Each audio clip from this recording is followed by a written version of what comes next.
Are we there yet? No! Are we there yet? No! Are we there yet? No! Are we there yet? Yes!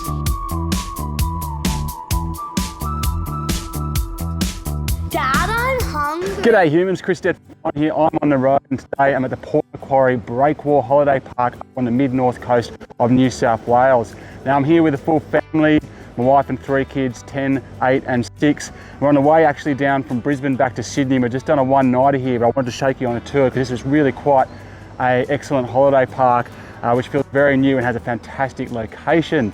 Now we stayed in a riverside cabin and that cost us $280 last night. Now that was on Anzac Day, so public holiday. And I've seen online that you can get as low as $235 in the off-peak times. And it's got all the options here. So you've got your kind of multi-different type of levels of cabins. You've got powered and unpowered sites for caravans, your four-wheel drives with roof top tents, and obviously camping as well. Camping, I think, goes from as low as $38, which, as you'll see as I take you on a tour of this place, is pretty damn good value considering what it offers. So without further ado, let's jump in, get my thoughts on the Breakwall Holiday Park here at Port Macquarie. Okay, well let's start with a quick tour of the actual holiday park. So that's the entrance up there. You come in here. Now as you can see, very, very flat space. So I don't think you cop one site that even has a slope in this whole entire joint. So that's great for all campers and trailers and people sleeping on cars and so forth. However, as you'll see, it's been raining a lot. It basically hasn't stopped raining since 2022 started here in Australia. And most of the blocks are pretty soggy, but they're holding up all right. Now just over there, you can probably see that building in the background, that's the main drag. So that's pretty much the centre of Port Macquarie. There are pubs, IGA, everything, all the restaurants, everything. So it's really close walking distance. And in fact, just down there at the end of the walkway, there's a cafe right there that does breakfasts, lunches. We had a coffee there this morning and it was really quite yummy. And you can see where those cabins are around there. A lot of cabins here. That's waterfront, and I'll show you more of that in a bit. So quite a plentiful amount of sites. Now the main reason I would want to come back here, there's just 2 reasons really. Everything's really, really new. And I wonder if it got a lot damaged in the Port Macquarie floods from a couple of years ago. And it's all been redone, but everything just feels really new, which is great. So many of these holiday parks feel like they were made a century ago. See a little playground here. There is a jumping pillow listed, but I can't find it, so I think maybe that might be gone now. So that's a amenities block over there. I'll show you inside amenities block later.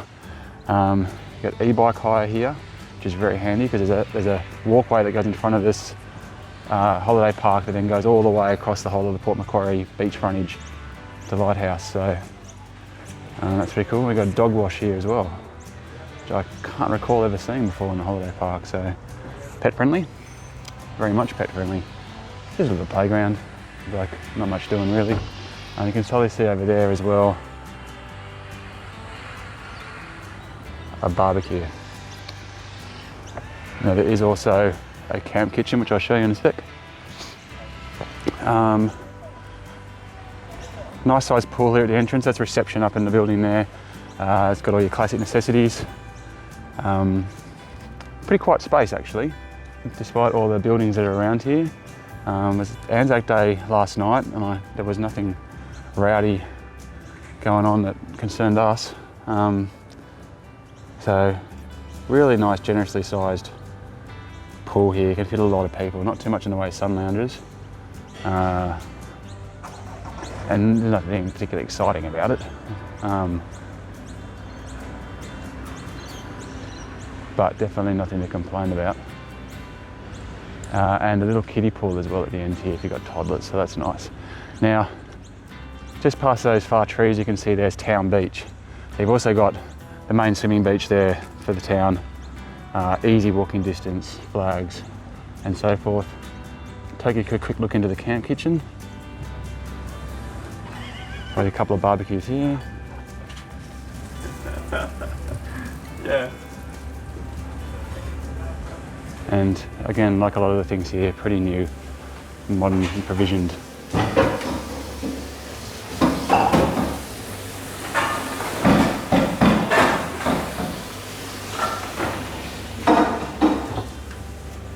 So not a big kitchen,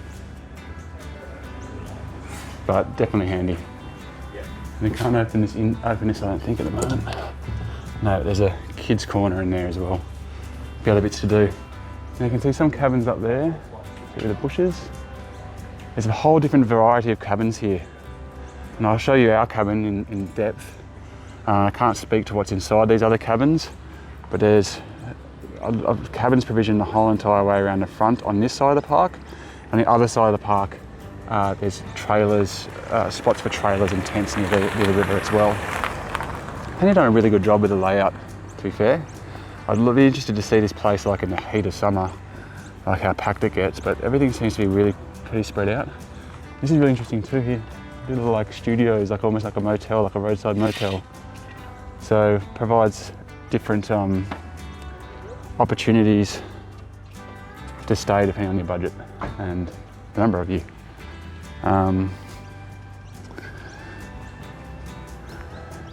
So as you can see, a little bit damp and muddy, but to be fair, the rain has been so extreme. I think it's rained for pretty much every single day now for about 2 months. So with that, in that respect, it's actually holding up not too bad.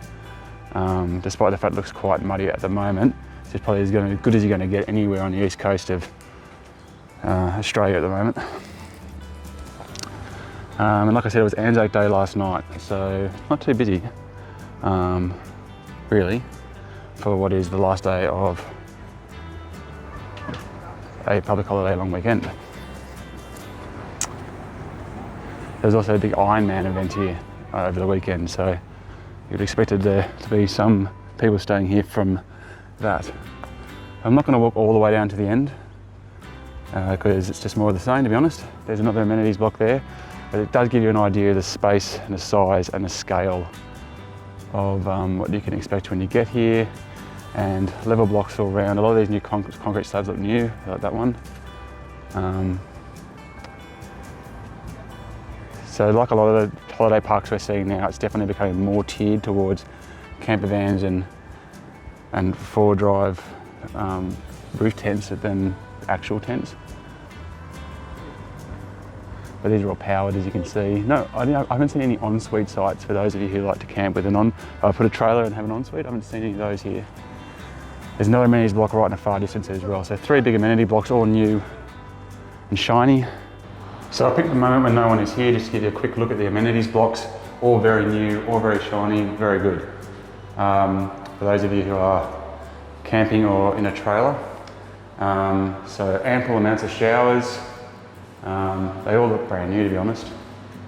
Obviously toilets. There's a couple of these amenity blocks around the thing. You can see a big washing lines out there as well. So big tick of approval from the amenities block. And I'll just show you outside as well. Got parent room, accessible toilets. There's the women's over there. There's also a laundry.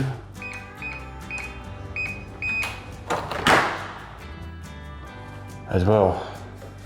Again, everything looks brand new. So that's what the amenity looks like. There you go. Very curiosity here. They've got the concrete slabs for the car parking so close and so thin that you can't open your doors. Hence why I have parked half on the grass. This is our cabin. I'll take you for an in-depth tour in there later.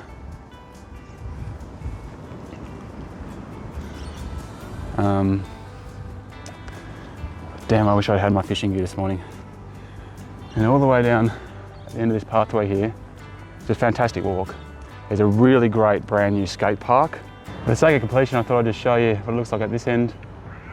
So you can see lots and lots and lots of space. It must look amazing when this is packed. I can imagine it'd be a great place to come if there were stacks of families. I just wanted to show you the facilities that are available just outside the park. Because again, everything looks shiny and new, and this is one of the best skate parks I've actually seen, because it really does provide a lot of opportunity for kids and adults of all abilities. And to have this just right there, right that close to the actual playground, is takes a load off parents because you've got so much for your kid to be able to do without you having to do anything, which is the golden unicorn of camping, right? There's a basketball ring over there, just a half court. Not even a half court really, but still. Little bike track just for the youngsters. And I hope you can see in the background there a really nice playground with all the latest playground mod cons. Big slippery dips, turning wheels, that super dangerous but hell fun thing that dangles and you spin around in circles. There's a little cafe here as well. It wasn't open yesterday, it was Anzac Day. I said it's probably open today. I'll just show you just how close the beach is. So not the world's nicest of days, but just give you an idea of literally how far you're walking from the campsite here. The location of this campsite just can't be underestimated. It's amazing.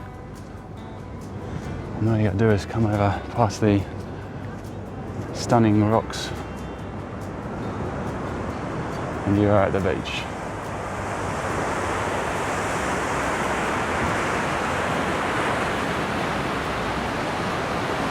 And here is the river itself, and over there on the other side of that is a place called Northwall. I used to surf that a lot as a kid. Great break. Can you believe that when I was like, 13, 14 years old, we used to swim this river to get to the other side so we could surf? God, I can't believe my parents let me do that. I would never let my kids do that. Look at it, it's ripping along and full of sharks. Anyway, that's what we used to do back in the day. Let's have a look at the cabin. All right, so here we are at our cabin. This is 164, which is a riverside cabin. Now, I've had lots of cabins that say riverside, lakeside, waterfront, things like that before, but check this out. It's legit riverside, and I'm really impressed by that. You don't often get that close to a river in a cabin in the centre of a major town. You can almost fish here from the balcony. So, like I've said before, location is just awesome with this place, there's no doubt about it. But the cabin itself has some curiosities. Now, a massive amount of balcony space, which is awesome. However, that's a public pathway up there, so there is a security concern, I guess, in that. It's not gated like a lot of the cabins and a lot of the holiday parks you've probably been at. So I'm not sure you could actually leave all your surfboards and bikes and scooters and so forth up here and feel secure overnight. So a lot of space, but not really good for storage. So some of the curiosity about this cabin, obviously you can see it's roofed in here, but it's only a half roof. I don't know if you can see that. So everything got wet in the rains last night, despite the fact there's a roof. So again, a bit of a curiosity there, but let's go have a look at the cabin itself. So there's 5 of us, this is a 6 berth. Now definitely one of the things that is not so great about this cabin is the amount of living space which is available here. So you're pretty cramped in here, you've got your dining table, you've got a couch which doesn't fit the number of beds, so you have like 4 people maybe maximum sitting here down, even though it's a 6 berth. Small TV up in the corner here, with the dining table between the TV and the couch, so when people are sitting there you can't sit there and watch the TV. The kitchenette's actually really quite nice, so full-size fridge, which is great. There's a little stove here, but wave. Actually all looks kind of new and sweet. All the cutlery require, and very fancy tea box. So, oops, oh, that's game over. An aircon unit up here on the roof. So that's your sole aircon unit, so it blows into the living space, but to then get that temperature into the bedrooms is going to require it to be on pretty full bore most of the night. We're actually here we were staying on Anzac Day. So on that transition between seasons, and last night we didn't need the air conditioning, but I did turn on to test it though, and it worked fine. There was no sound, there's no box outside the bedroom window that's making a racket like I've seen in other cabins, so big tick for that. There's also fans as well. So this living space is quite compromised. The reason I think it's compromised, if you come down here, you can see this curiosity in the roof here. I believe that this has been extended to make it probably from a 4 berth to a 6 berth cabin, and to do that they've compromised the living space. So that's, I guess, something you might not see in some of the other cabins here. I can only vouch for this cabin. So in here you've got 2 bunk beds, really nice size second room for a cabin. Especially when you've got all the kids crammed in here, it can get really hot when there's so many people crammed into a very small room. So to have a much bigger room with a window and even a wardrobe is quite good. But like I said before, I think it compromises the living space too much. So potentially could have done a bit more with the way that they've organised that. In here, a single bathroom, which doubles kind of as an ensuite. Shower was fantastic. As you can see, everything looks quite new and finished. And I wonder if that's because we had massive floods here in Port Macquarie, possibly about a year and a half ago. They were the floods near the fires, not the new floods. So I wonder how damaged this got, because from the map, from the aerial satellite photos and images that I could see, this place was underwater. So maybe they've had to refurnish this a fair bit. But you can't tell that it was underwater. There's no stink or anything like that. And into the main bedroom here, which is really generously sized. Lots of space here for a cot, should you need it. Wardrobe, very comfy bed. Really comfy bed for a holiday park cabin. The blinds are all internal as opposed to external, so into the actual sill, which means that it doesn't provide great coverage. So expect a bit of light bleed. That's on all the windows here. In fact, the blinds at the very front didn't actually work on this cabin all the way. There was a missing blind. It obviously been ripped off and hadn't been replaced yet, which was concerning because that's a public pathway at the front. So again, that's probably just unique to this cabin. I don't think that's not a design fault. For me personally, I would have put the bathroom here, made this room smaller, brought that double bunk bed room back and made the living space bigger, but that's just me. I've done some construction and I always think about these things. But otherwise, pretty big cabin really. And more than comfortable night for one stay, but a couple of night stays. We did a stopover here on the way back from Queensland to Sydney. And it was really, really nice. I would have liked to spend a couple more days here just to enjoy that view, go for a fish, do a few things like that. I think if you spent a whole week in here with 6 people, you'd feel pretty compromised in this tiny little living space quite quickly. But I've taken you on a tour so you can see there is other options available here.